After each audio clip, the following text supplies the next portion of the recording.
हरिओम. अवधूत चिंतन श्री गुरुदेव दत्त श्री स्वामी समर्थ. रिलीजियस काकू या आपल्या चॅनलवर तुमचे मनापासून स्वागत करते आणि व्हिडिओला सुरुवात करते.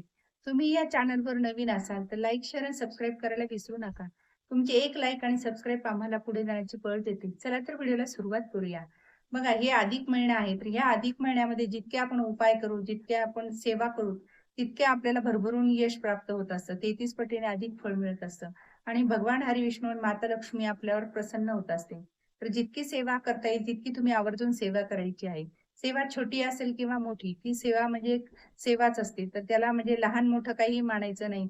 आणि आपल्याला 5 मिनिटाचा जर समजा वेळ नसेल, 5 मिनिटातही आपलं नामस्मरण सेवा होत असेल, तर ती आपल्यासाठी खूप चांगली आहे. तर ही ह्या महिन्यामध्ये आवर्जून सेवा करायची आहे. कारण ही आपल्यासाठी सुवर्ण संधी आहे. तसाच एक आपल्याला म्हणजे उपाय करायचा आहे. एक तर आपल्या घरामध्ये जे काही अडी-अडचणी आहेत, जी काही प्रगती थांबली आहे, जी घरात आपल्या बरकता येत नाही, त्यासाठी आपल्याला एक उपाय करायचा आहे. तर आपण बघा, रोजच आपण सकाळी दिवा लावत असतो, सकाळ-संध्याकाळ आणि सकाळ-संध्याकाळ दिवा नियमित लावल्याने आपल्या घरावर लक्ष्मी प्रसन्न होत असते. तर आपलं म्हणजे असं करायचंच नाही, की कधी दिवा लावायचा, आज लावायचा आहे, उद्या लावायचा नाही, असं नाही. नियमित तुम्ही सकाळ-संध्याकाळ दिवा लावायचा आहे. तर तुम्ही सकाळी तुपाचा दिवा लावता, तर संध्याकाळी तेलाचा लावा. पण तुपाचा दिवा हे लावणं फार आवश्यक आहे आपल्यासाठी. कारण तूप हे माता लक्ष्मीचंच हे प्रतीक आहे. त्यामुळं आपल्याला तुपाचा दिवा लावणं हे खूप आपल्यासाठी खूप चांगलं आहे. तर आपल्याला एक समजा संध्याकाळी तुम्ही देवाजवळ तुपाचा दिवा लावू शकता किंवा तुळशीजवळ लावू शकता. एक वेळ आपल्याला तेलाचा लावायचा आहे आणि एक वेळ आपल्याला तुपाचा दिवा लावायचा आहे. तर बघा, दिवा लावताना आपण देवाजवळ पहिले आपण शुभं करोती वगैरे म्हणतो.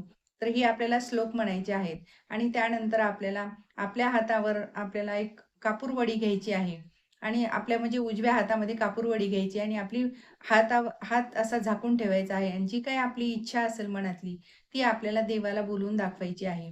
जे काही आपण दिवा लावतो, तर दिवा तर आपला देवच असतो.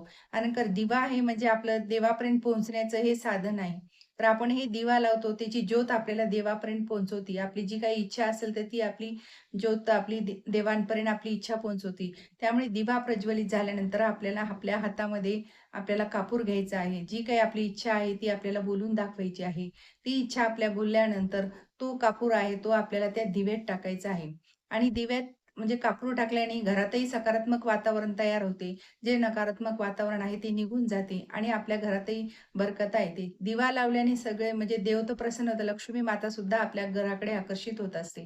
तर ह्यामुळे दिव्याची ज्योत ही ती देवापर्यंत पोहोचवण्याचं आपल्याला काम करत असते. त्यामुळे ही छोटा म्हणजे दिवा तर रोज लावणं आवश्यक आहेच. पण ही छोटी ज्योत जी आहे, ती आपली म्हणजे खूप आपली देवापर्यंत पोहोचवून आपली इच्छा पूर्ण करते. तर ही साधा छोटा उपाय पण उच्च कोटीची सेवा आहे. तीही तुम्ही उपाय नक्की करून बघा. नक्की तुमच्या ह्या इच्छा 100% पूर्ण होतील. कारण खूप जणांना ह्याचा अनुभव आलेला आहे. तो तुम्ही सुद्धा अनुभव घेऊन पहा. रोज तुम्हाला शक्य नाही 2-4 दिवसाला जरी तुम्ही तुमची इच्छा जी काही पूर्ण होत नाही, तोपर्यंत तुम्ही हातावर एक कापूर घेऊन इच्छा बोलू शकता आणि ती पूर्ण झाल्यानंतर तुम्ही मंदिरात नेऊन म्हणजे ते उद्यापन म्हणून मंदिरात नेऊन समजा ते कापूरच्या वडे 11, 21 त्याचं तिथं प्रज्वलित देवाजवळ केले तरी म्हणजे त्याचं उद्यापन केल्यासमान आहे आणि काही गोडाचा नैवेद्य दाखवायचा आहे. जर तुमची इच्छा पूर्ण झाली की ती देवाला मंदिरात दाखवा किंवा तुमच्या नाही मंदिरात जाणं झालं, तर तुम्ही तुमच्या घरात सुद्धा मग समजा तुम्ही पंतीत 11, 21 जी तुमची कापूरवडी तुम्हाला जी काही तुमची इच्छा पूर्ण झाल्यानंतर तुम्ही उद्यापन म्हणून तसं प्रज्वलित करू शकता. हे छोटा उपाय पण आहे, पण प्रभावशाली उपाय आहे. तुम्ही नक्की करून बघा. आणि दुसरा उपाय म्हणजे आपल्याला म्हणजे असं लवंग आहे ते माता लक्ष्मीला फार प्रिय आहे.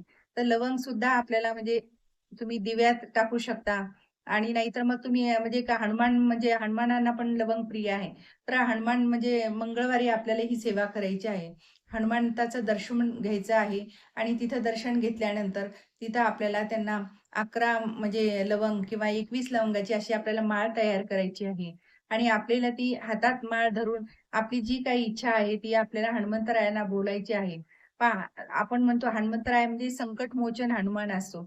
जे आपल्या घरावर संकट आले, आपल्या मुलाबाळांवर, आपल्या घरातल्या मंडळींवर जे संकट आलेले असेल, ते नाहीसे होत असते. आणि जे काही आपले संकट आहे, ते आपल्याला बोलून दाखवायचं आहे हनुमंतरायाला. आणि तुम्हाला ती 21 समजा 11 जे काही तुमच्याकडे लवंग असेल, त्या लवंगाची आपल्याला लाल दोऱ्यामध्ये माळ तयार करायची आहे, गाठी बांधून. आणि ती माळ आपल्याला हनुमंताच्या गळ्यात घालायची आहे. जरी आता आपण मंदिरात गेलो, तर ती मंदिरात आपण लेडीजनं घालणं शक्य नाही, तर कोणाच्या तरी हाताने घालू शकता, जेंट्सच्या हाताने. नाहीच झालं तर तुम्ही तिथं हनुमंताच्या समोर ठेवू शकता ती माळ. कारण आपली जी माळ ठेवली, तर आपलं म्हणजे हनुमंतराय स्वीकार करतील आणि जे आपल्या घरावरचं जे संकट आहे, ते नाहीसे होईल. तर हा मंगळवारी आपल्याला उपाय करायचा आहे. आणि जेव्हा तुमचं ह्याचंही काम होईल, तेव्हा तुम्ही एक नारळ आणि काही गोडाचा नैवेद्य तुम्हाला हनुमंतरायाला ठेवायचा आहे. हे उद्यापन म्हणून हे असं प्रकार हे ठेवायचं आहे तिथं. बघा 100% तुमचं हनुमंतराया संकटमोचन तुमचं काम म्हणजे 100% संकट आहे ते निवारण करतील. तर हा सुद्धा छोटा उपाय पण प्रभावी उपाय आहे. हा उपाय तुम्ही करून बघा. नक्की केल्या म्हणजे सगळ्यांनी करतात बरेच जण तर त्यांना खूप गुण आलेला आहे. तर हा उपाय तुम्ही नक्की करून बघा. हा तुम्हाला साधा, सोपा आणि कमी खर्चातलाच उपाय आहे. जास्तही काही म्हणजे असं नाही आणि हा उपाय म्हणजे कोणी पण करू शकतं. तर आणि आपल्याला हा म्हणजे अधिक महिना असल्यामुळं आपल्यासाठी तर खूप चांगला आहे म्हणजे सुवर्ण संधी आहे. ह्या महिन्यामध्ये तुम्ही जितके उपाय करताल, जितकी सेवा करताल त्याला आपल्याला 33 पटीने फळ मिळत असेल. तर तुमच्या ज्या काही अडचणी आहेत त्या संकटमोचन हनुमानाला तुम्ही बोलून दाखवा आणि हा उपाय करा. नक्कीच तुम्ही यशस्वी व्हाल. श्री स्वामी समर्थ. जय जय स्वामी समर्थ. माझा जर व्हिडिओ तुम्हाला आवडल्यास लाईक, शेअर आणि सबस्क्राईब करायला विसरू नका.